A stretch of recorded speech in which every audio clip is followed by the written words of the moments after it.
Oh, sweetheart, Becky. Do you see my name tag? Sorry?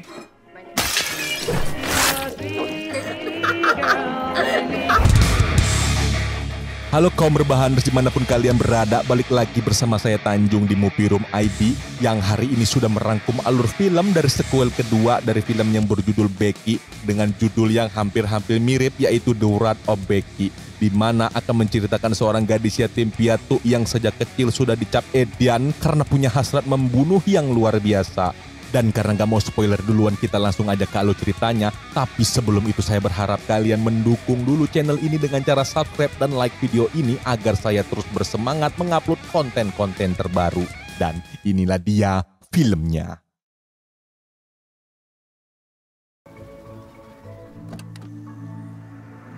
Cerita diawali ketika Becky, seorang anak yatim piatu bersama anjingnya yang bernama Diego, hendak diasuh oleh keluarga yang belum mempunyai seorang anak. Sebagai pasangan yang belum punya keturunan itu, mereka pun sangat senang dengan kehadiran Becky di rumah yang mana digadang-gadangkan akan membawa keceriaan, kegemasan, ketentraman hari-hari mereka. Namun faktanya Becky hanyalah berpura-pura menjadi anak manis manja yang sebenarnya adalah psikopat berkepribadian ganda. Hingga pada malam hari si Becky kabur dari sana, di mana hal ini bukanlah aksi pertamanya.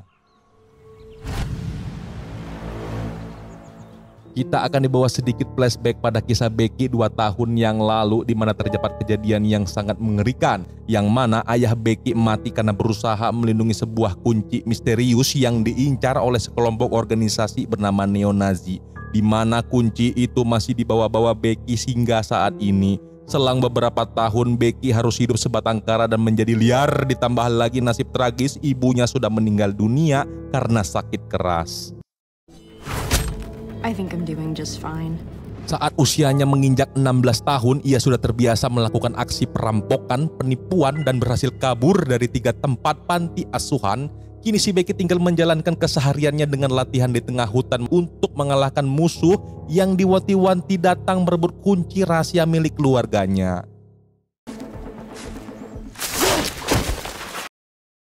Setelah pulang latihan, Becky bersiap untuk makan siang bersama dengan seorang nenek-nenek yang bernama Elene yang juga merupakan ibu kosannya Becky di sebuah rumah di tengah hutan. Mereka berdua terlihat sangat akrab menjalani hidup bersama karena tak disangka-sangka si nenek juga punya masa lalu yang sangat kelam sama seperti Becky sebagai seorang broken home dan kabur dari rumah sejak masih ABG.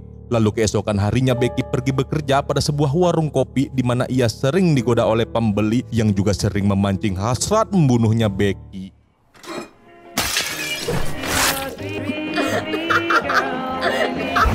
Namun tenang aja, ini adalah imajinasinya Becky. Dan setelah pulang ke rumah, si Becky kembali bercengkerama dengan nenek-nenek, di mana saat tengah asik mereka mendengar sebuah berita di radio yang mengeluarkan peringatan akan ancaman kekerasan dari anggota komunitas pemberontak yang menamakan diri mereka sebagai manusia mulia yang saat ini sedang berseliweran di kota.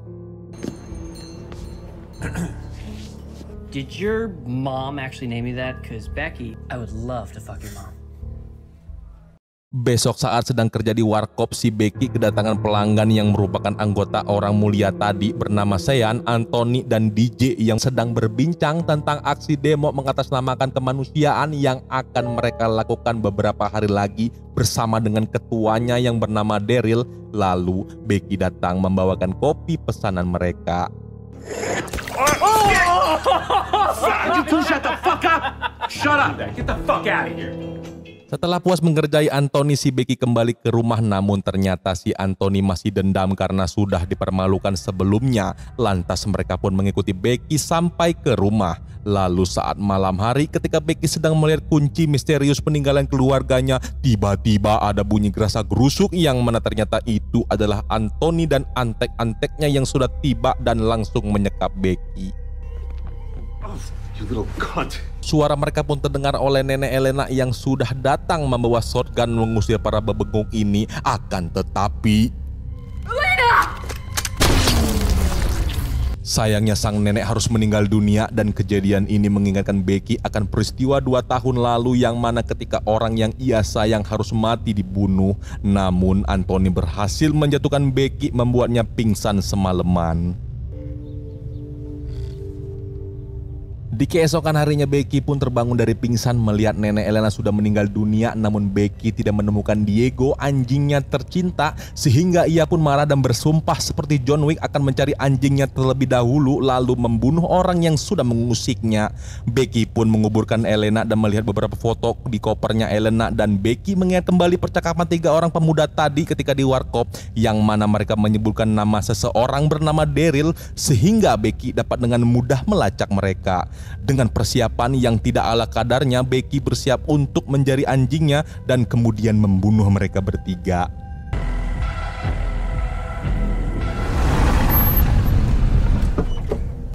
Saat mereka bertiga tiba di base camp tepi danau, tanpa disadari mereka telah membangunkan macan yang sedang tertidur. Namun si Anthony meminta Sean dan DJ merahasiakan fakta bahwa merekalah yang telah melakukan pembunuhan terhadap si nenek-nenek demi menjaga rahasia ini dan demi menjaga reputasi kelompok mereka dengan baik, meskipun Sean sempat menolaknya. Sementara itu Becky melacak orang bernama Daryl di kota kecil ini. Dia mendatangi Daryl yang pertama ternyata hanya seorang nenek-nenek tua yang lagi sebat sambil menghirup oksigen dibantu alat nafas, di mana ini mustahil kalau adalah Daryl yang ia cari. Karena itu pasti Daryl berikutnya lah yang asli, di mana faktanya hanya ada 2 Daryl yang tinggal di kota kecil ini. Dan benar saja terlihat dia pun berada di rumah Daryl yang asli di tepi danau, dan dia adalah ketua anggota komunitas pemberontak abal-abal yang sedang menunggu Anthony bersama dengan antek-anteknya untuk menyantap makan siang bersama. Si Daryl dan juga rekannya yang bernama Twig yang agak burik ini heran kenapa bisa-bisanya Anthony datang terlambat dan juga membawa anjing. Namun Anthony berbohong tentang anjing tersebut, yang mana menurut mereka anjing ini adalah anjing liar di jalanan. Sementara itu si pemilik anjing aslinya yaitu Becky sudah tiba menguping mereka, kemudian menyusup masuk melalui jendela dan melihat patung bernama Senator Hernandez beserta beberapa dokumen rahasia berisi rencana pemberontakan kelompok mereka. You not hungry there, Sean? Kembali ke ruang makan ketika Sean yang sedang tidak nafsu dicurigai oleh ketua mereka, yang lagi-lagi Anthony dan DJ ngeles berusaha menutupi kejadian semalam. Akan tetapi lagi-lagi Sean terlihat mencurigakan. Alhasil si Sean pun dibawa ke sebuah ruangan rahasia, yang mana di dalam sana si Becky sudah duluan tiba memfoto dokumen rencana pemberontakan komunitas ini. It's just up here on your left. Daryl menceritakan pengalamannya sebelum menjadi ketua kelompok orang suci, di mana ketika ditugaskan ke sebuah negara lain, saat itu mereka hampir kalah di medan tempur akibat seorang yang lemah di anggotanya, sehingga Daryl membunuh anggotanya tersebut, yang mana membuat Sean jadi terkejut karena dia adalah seorang yang lemah juga di antara kelompok ini. Daryl pun menunjukkan berkas rahasia di laptop yang berisikan nama-nama orang dan beberapa rencana misi mereka, yang tanpa disangka-sangka ternyata Becky sambil rebahan menguping pembicaraan 2 orang ini dari bawah kursi.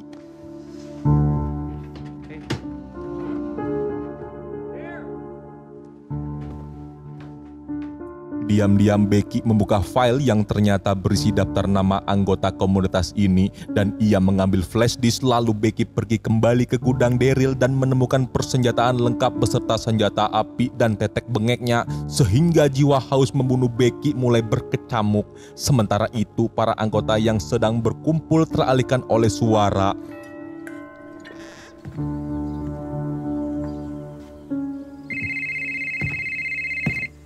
Daryl hanya menemukan sebuah handphone, yang mana panggilan tersebut bernama Becky membuat 3 pemuda yang berurusan dengan Becky jadi ketar-ketir.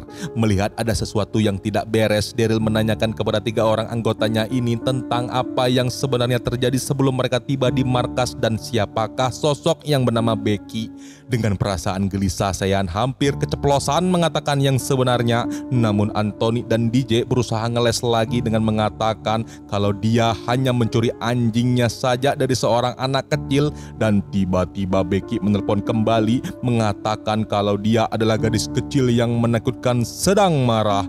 Dan bukannya takut, Anthony dan DJ malah ketawa. Akan tetapi sebagai ketua, Daryl merasa ini bukanlah lelucon biasa, karena mana mungkin anak sekecil itu jadi senekat ini. Alhasil si Daryl pun menyuruh Anthony untuk bertanggung jawab mengembalikan anjingnya. Lalu di saat Anthony keluar, si Becky meneriaki Anthony untuk mengikutinya hingga ke dalam hutan, dan dirasa sudah jauh dari markas. Anthony menodongkan pistol karena yakin kalau suara tembakan ini tak akan terdengar dari markas. Namun sialnya bajingan tengeng ini salah berurusan dengan orang, karena Becky adalah seorang psikopat ulung dan tak diduga Anthony harus termakan jebakan yang dibuat oleh si Becky.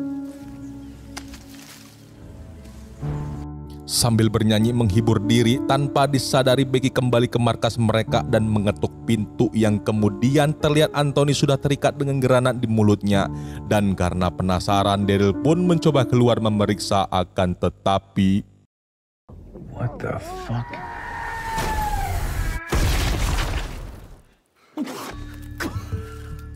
Atas kematian Anthony, si Mamang Twig menyarankan agar ketua Daryl melaporkan kejadian ini kepada polisi. Namun sang ketua menolaknya karena akan menambah masalah, apalagi kelompok mereka adalah kelompok pemberontak abal-abal. Sean dan DJ pun terpaksa harus jujur bahwa sebelum ke markas, Anthony telah membunuh nenek-nenek di rumah Becky lalu menculik anjingnya. Sean yang panik berniat cabut dari kelompok ini, namun sayang perannya harus berakhir begitu saja. Dan tak diduga Becky pun kembali menelepon, yang disambut oleh Daryl dengan mengajak Becky berdamai karena tak mau aksi demo mereka besok menjadi gagal, atau jika menolak maka anjing kesayangannya Becky alias Diego akan ditembak mati. Namun Becky balik mengancam karena saat ini dia telah memiliki flashdisk Daryl yang berisi rencana pemberontakan kelompok mereka dan akan melaporkannya kepada pihak yang berwenang. Mendengar hal itu, Daryl menjadi geram dan berniat membunuh Becky. Lalu tiba-tiba si Mamang Twig yang burik jadi ikut kesal, malah pergi keluar mencari si Becky. Namun nahas, Becky telah membidiknya dari jauh.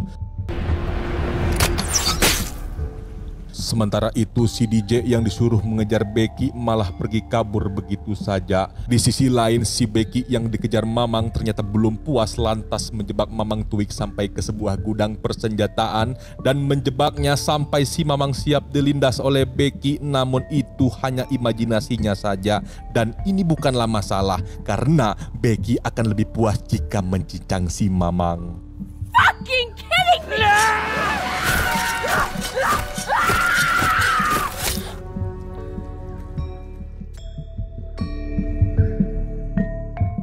Good morning. Diego! Singkat waktu saat ia terbangun ternyata sudah disekap oleh si Daryl, dan gak cuma itu aja, ternyata semua rahasia yang ada pada si Becky telah terungkap olehnya, seperti kunci yang saat ini masih menjadi misteri dan beberapa buku milik nenek Elena. Lalu seketika itu ibunya Daryl pun datang, yang mana tak diduga itu adalah seorang nenek-nenek yang ia temui sebelumnya. Dia pun mengancam akan menghabisi anjingnya untuk memaksa Becky agar mengembalikan flashdisk organisasi mereka. Namun Becky tak takut begitu saja dan berhasil melepaskan tali yang mengikat tangannya, lalu menjeprotkan cairan cabai ke muka Daryl yang kepedesan berlari ke toilet. Sementara itu Becky ditodong senjata oleh nenek tua, namun tak diduga-duga Becky segera lari dari sana. Di saat itu pula Daryl yang geram langsung mengejarnya sampai ke dalam pelosok hutan lebat tanpa menduga bahwa ternyata Becky telah menggiring Daryl ke dalam sebuah jebakan yang telah ia buat sebelumnya.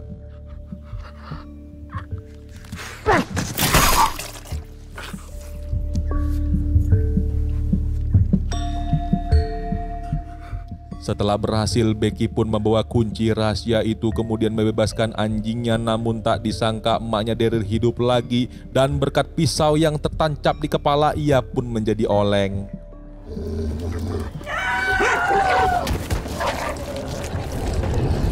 Tak selang beberapa hari setelah berhasil memporak-porandakan kelompok orang suci gadungan, Becky bertemu dengan anggota CIA membawa isi flashdisk organisasi tersebut dan kemudian ditawari magang di tempat baru sebagai anggota mata-mata termuda di dunia karena akan mempermudah Becky mencari tahu rahasia di balik kunci rahasia milik ayahnya. Dan film pun belum berakhir karena di adegan terakhir film ini terlihat DJ yang sebelumnya kabur berhasil ditemukan Becky dengan mudah lalu dibunuhnya.